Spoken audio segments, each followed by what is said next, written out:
Hey guys, welcome back to Heiko's Garage.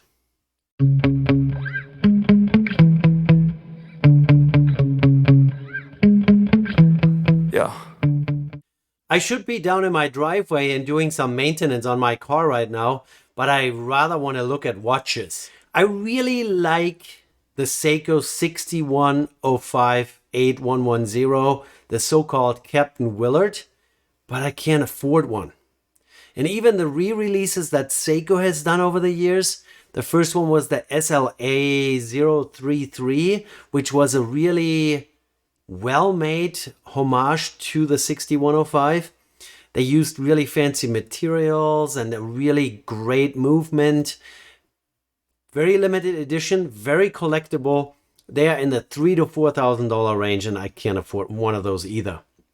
The next homage or reissue of the Seiko 6105 that Seiko did themselves was the SPB 151, which is slightly different. The die layout is a little different. It doesn't look like a Captain Willard anymore, but it's also $1,000, $1,500. It is not for the masses. It's not for the Heikos of this world. There are alternatives out there though. There are some Chinese homages from AliExpress. If you are okay with a AliExpress brand watch and you are just going for the look of it, the feel of it, the utility of those watches, you will be fine. And today we're going to compare the Seiko 6105 homage that I built myself out of parts from AliExpress against a Steeldive SD1970. Here's the SD1970, and here is the Heiko 6105 homage. And I can tell you, both of those watches are lovely. Both of those watches really wear well. I love them right out of the gate. Just go buy an SD1970 for $76 and don't even think about it. Just buy it. If you don't like it, put it on eBay. Let's turn the cameras and take a look at it. All right, guys. So here are the two contenders. The Heiko Captain Willard homage and the Steeldive SD1970. Both watches in appearance very similar to the original. Unfortunately, I don't own a 6105, so we can't really compare it side by side. If you want to become a channel sponsor and gift me one of those, I would highly appreciate it. Just for the sake of this comparison, I put the Steeldive on rubber strap. It comes with a oyster style bracelet, which is actually fully serviceable. Has female end links, solid female end links. It has actually a pretty decent clasp. Safety fold over double pushers with a machined milled lower. Has 6 positions for micro adjust. The sides are polished, the top surfaces are brushed. I had to take 4 links out of it to make it fit my 7.5-inch wrist. So if you have smaller wrists than that, you don't have much more adjustment room to make it even smaller than this. So, but now they are both on rubber for weight comparison's sake. So let's put this out of the way. Let's get the caliper out. The original 6105-8110 was supposed to be a 45 millimeter case without the crown. So the Steeldive here is 43.5. Heiko's homage is 44.3, so a little larger. The case was supposed to be 13 millimeter thick. Mine here is 12.7. Steeldive is 13.4. So one is a little skinnier, one is a little fatter. Overall appearance is similar, even though the bezel on the Steeldive is a little larger. This is 41.3. Mine is 40.8, so 0.5 millimeter difference. It also looks like as if the visible dial size is a little larger. So this is about a 27, and here on Heiko's is maybe a 26. That's just eyeballing it, 26.4. So the visible surface of the dial is a little smaller on Heikos than here on the Steeldive. You will also notice that the Steeldive has a black chapter ring. Let's zoom in. Has a completely black chapter ring. There's no extra minute racetrack here on the chapter ring. That is true to the original. The Seiko 6105 didn't have anything on the chapter ring. It was more or less just a spacer between the dial and the crystal. Here on mine, it has a minute track. Unfortunately, doesn't line up. It lines up at 12, it lines up at 9, it doesn't line up at 6 or 3 o'clock. And that is, I don't know why. I would have to press the crystal out to be able to change the position of the chapter ring, but I kind of get the feeling that maybe the spacing is not quite right. So the spacing on the minute track on the dial doesn't match the spacing here on the chapter ring. The original would have only had 1 minute racetrack on the outer edge of the dial and then a black spacer or a chapter ring in there, but it had a very pronounced domed Heartlex crystal, and on the outer edge where the radius of that dome was the steepest or the smallest, you would have a nice distortion, which gave you the impression of having 2 racetracks next to each other. And here in this case, this is slightly domed on the outside. It's also domed on the inside, which gives you a little bit of some distortion and looks really nice actually. But it's not enough distortion to actually give you a double reflection of this minute track. So the 2 minute tracks next to each other kind of gives you the illusion as if this is like on the original. The original, like I said, just did that by this really heavily domed Heartlex crystal, that it would look like this. Here on the Steeldive, the crystal is completely flat. It's also a sapphire. It's a sapphire crystal. Originally, it would have had a Heartlex crystal, which scratches up pretty easily. Yeah, perfectly flat. There's no anti-reflective coating. No, my autofocus just goes wild because of that reflection. Here you can see the blue hue of the anti-reflective coating, and you can see that it's slightly domed on the outside and it is heavily domed on the inside. I really like this. Like I said, originally Heartlex. This crystal here barely sticks out of the bezel, so it's pretty deep down in there. There is a light chamfer here on the edge. The Steeldive also has a light chamfer. The original wouldn't have had that.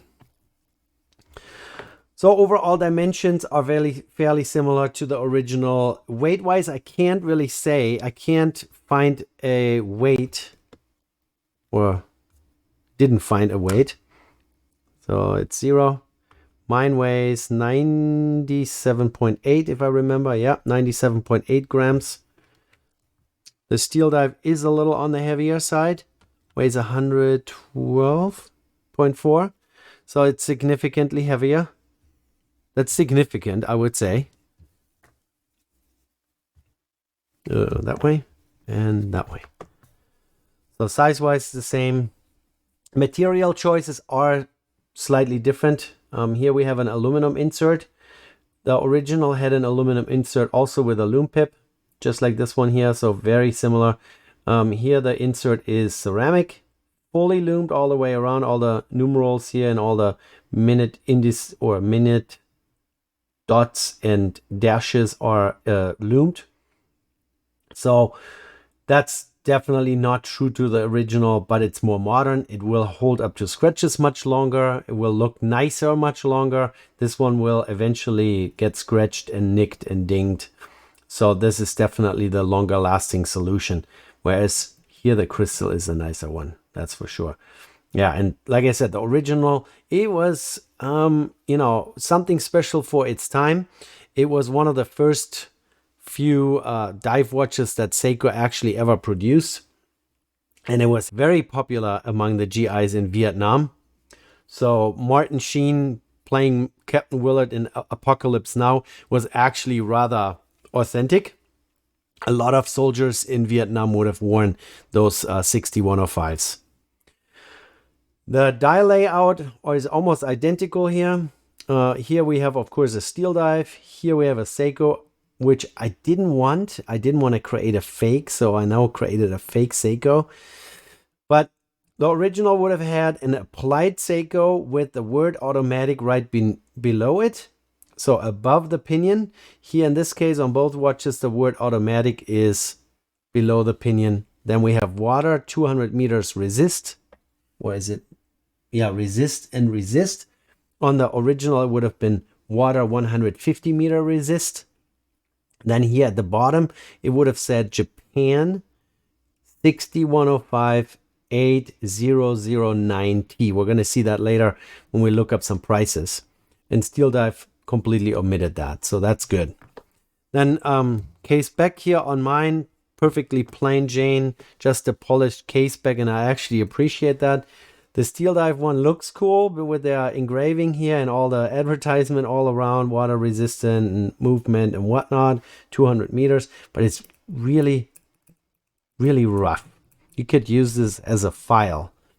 When I first started wearing this one here, the SD1958V, which can fingerprints on it, I rubbed my knuckle raw just by having this rough surface. And originally this came with a bracelet, and with a bracelet it's pretty loose and moves around. Now I put it on rubber, it's gotten a little better. It sits a little bit more in position. But yeah, I don't really appreciate the roughness of this case back. Your mileage may vary, so I'm not sure what you think about it. I like the look, I don't like the feel. I've noticed that the case finish on the case that I got from AliExpress is a little finer. It's a little nicer. The brushing. This is a little rougher. I don't know how that would compare to a Seiko 6105. But why don't we just look at some pictures real quick and some pricing for an original, then for the SLA 033, and then the SPB 151. Let's look at that. So let's start with the 6105-8110. There you go. So let's just get a quick overview of what the pricing is. So here we have $2,500. And I bet you we're going to find actually $2,700, $3,900. Almost $4,000. Look at the state of this thing. Exterior is beat up. The dial is completely beat up. The hand is not the original hand, I'm pretty certain.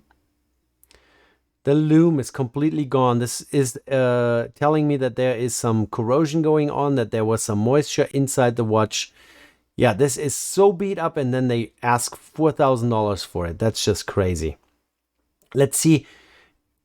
Yeah, this seems to be a pretty nice example. You can tell that the loom definitely has suffered a little bit. Can we get the nice loop? Here's a nicer close-up. So there's definitely discoloration and some deterioration of the loom. It looks like the loom pip is missing. $2,700 or $2,600. So you can spend a lot of money. Then, of course, you're going to own a real thing. This one here seems to be in pretty good shape. The loom is still all there. That doesn't look like there was any corrosion in there. No, yeah, here we go. 6105-8009T. That was the dial variation number, actually, I think. A couple scratches. So now let's look at the first reissue they did, which was a limited edition. The SLA 033 Seiko. Here's 1, 2 next to each other. There's another one. 3,400, 3,900. Let's see what they look like. Magnification, loom pip scratches. Looks like scratches on the edge of the crystal. Very similar in appearance. divers 200 meter. The word automatic under the Seiko. Looks like the case shape is slightly different than the original. It's a little skinnier. But yeah, this one was a limited edition. I don't remember exactly how many they made, but I'm not sure if you can still find a new one. I don't think so. It's probably now all, yeah, it's all pre-owned. And they want, you know, $4,000, $3,000 for it. And then a little later, I think a year or two later, they came out with the SPB 151 and the 153, which is a little bit cheaper, not quite as high quality as the SLA 033. The SLA 033, due to limited edition and really high quality materials they used and manufacturing methods, was a really exquisite watch. And then they came out with this SPB 151, which is also great. But if you look at the price, we're well above $1,000. Here's $1,300. What's the most expensive one we can find? $1,300 it is, I think. Yep. So let's look at one of those. There's only one picture. Again, dial layout is different. The hands are changed. They have a little bit kind of a different design. I read somewhere that the case is a little bit longer, more elongated. It is made in Japan. It has a really nice movement in it. I think it has an 8L, no, this is a 6R35, 70 hours power reserve, hacking in hand winding and all that good stuff. And if we go back to the SLA 033, this is an 8L35, 50 hour power reserve, 26 joules. Yeah, different movement, silicone strap, automatic, steel, sapphire crystal. What does the SPB 151 Seiko has here? Steel, automatic, sapphire crystal. So fairly similar. It's part of the Prospects line. So it's yeah. You can call it a homage, but it's not identical. It's not supposed to be identical with a Captain Willard. But yeah, you can see $1,300, almost $4,000 for the other one, or $1,500 to $3,000 for an original, or even more if you find a really exquisite model. Or you can just go back to the ones we have here, build your own. Parts from AliExpress with a Seiko movement inside, 40 hours power reserve, NH35. Steeldive, $75 here, $76. Also NH35 Seiko movement powered, and very good quality material, sapphire, ceramic bezel insert, stainless steel, and all the good stuff. Comes with a steel bracelet and a $10 rubber strap on it, so we're looking at an $85 watch. This one $129, $130. So you can make one or you can buy one, and you get 95% of what the original would give you. It is definitely the authentic case shape, the nice flowing edges, the rounded off sides, the polished surfaces, how it fits on your wrist and how it wears is just amazing. Of course, if I could afford a $3,000 watch, I would love to have one of the SLAs or the SPB 151s. But in the meantime, I will stick with this one here, my self-made one, which I really love. This one I like. It's just not the same attachment. I'm not, emotionally attached to this one because I just took it out of the Steeldive case here. The typical plastic box that all the AliExpress watches get shipped in. There's your little bracelet adjustment tool, the owner's manual. Here are the links that I had to take out to make it fit. It's a good watch. It is a good watch. Even outside of a sale on AliExpress is only a little bit over $100.